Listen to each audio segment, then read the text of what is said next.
Okay, so now you have a kind of a basic sense of what I'll call the mechanics of test writing, right? And this is really good stuff to have.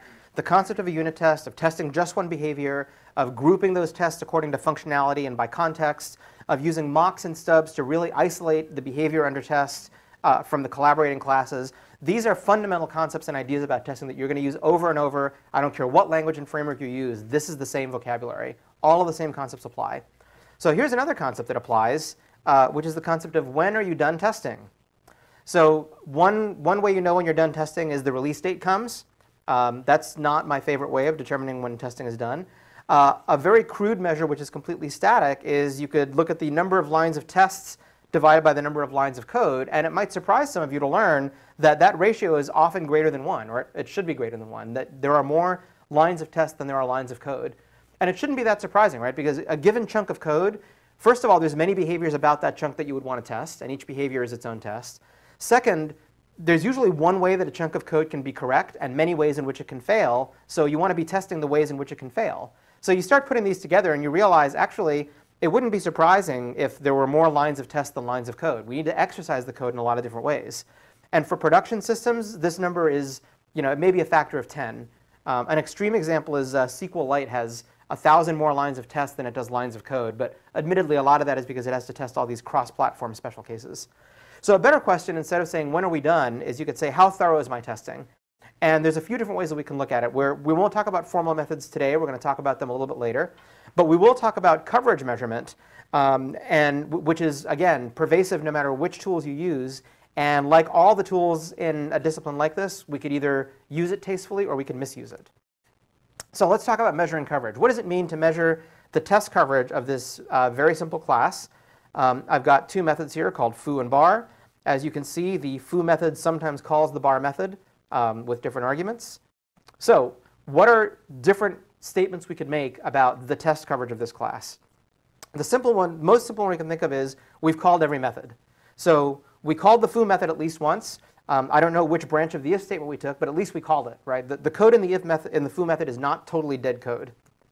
The next level up from that is we call it from every call site. So that means, for example, because we're calling bar, whoops, the highlight is not quite right here. We need to call the bar method from both possible places in the foo method from which it could have been called. That would be S1 level of coverage. Now we start to get more interesting with we execute every statement. Now, executing every statement is a little bit tricky because a conditional may count as a single statement regardless of whether you took, which branch you took. But C0 coverage at least starts to give you an idea of what percentage of the lines of my application were actually exercised at all by my test suite. And there's a simple conv in Ruby that gives you this, which we are going to have you use in one of the upcoming homeworks. C1 is the next level up from that. That means that you took every branch in both directions. So if there's an if statement, then you've got at least one test that follows each of the two paths of every if statement. And you can see this is one of the reasons why we don't like it when if statements are nested, right? Because then you quadratically multiply the number of paths. There's a modified version of that which adds decision coverage, which means that if you have a conditional that depends on more than one expression, like in this conditional we have if y and z are true, C1 means that we've taken the if once because of, basically we've tweaked both y and z and make sure that they actually both affect the outcome of the condition.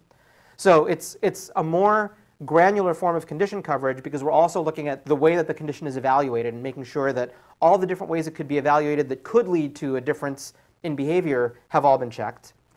And then C2 is every code path. C2 is extremely difficult to get in practice because it means that you essentially have to do enough analysis to figure out what combination of inputs and conditions would cause every possible path through the code to be touched. And there is generally not agreement on how much better that is than some of the other levels like C1, especially when you combine the unit level coverage testing with other kinds of coverage. So what kinds of tests can you apply this to? Pretty much you can apply it to anything, but we've seen that there's sort of a spectrum, right? On the one end, we have model specs where we're basically stubbing the hell out of everything, right? We're just testing little bits of code in isolation and trying to get down to individual behaviors for those pieces.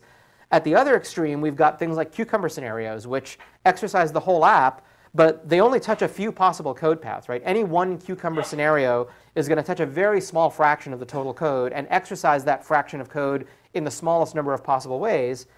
And then in between, we have things like controller specs, which even though we're triggering the controller method, we know it's going to interact with the model. We know it's going to make some stuff available to the view. And there's some testing around whether those very simple boundaries work as well.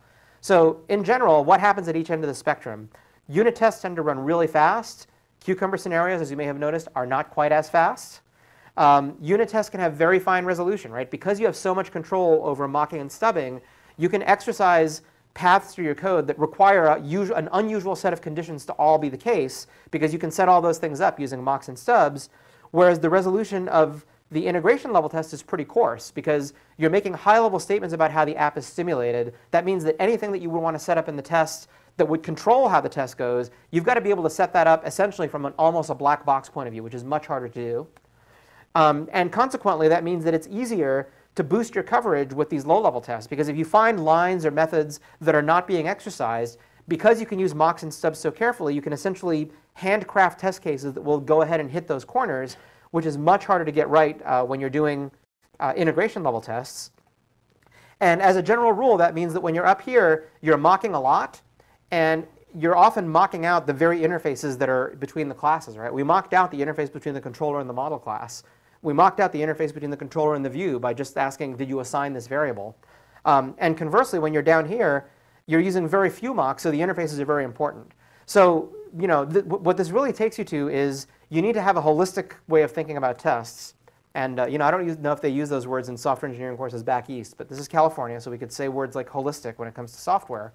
One extreme is I kick the tire. I coded it. I tried a couple of requests with the browser. It works.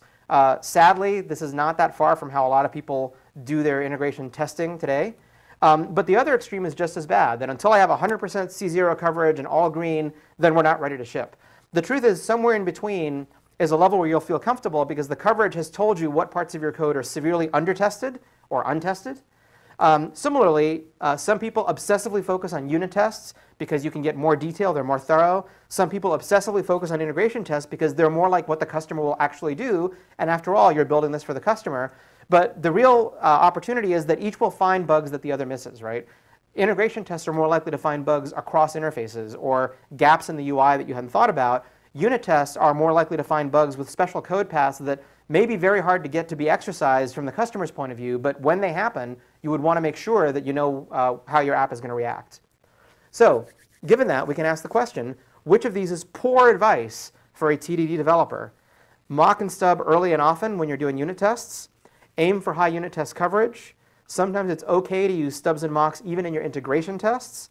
And unit tests give you higher confidence of overall system correctness than integration tests do.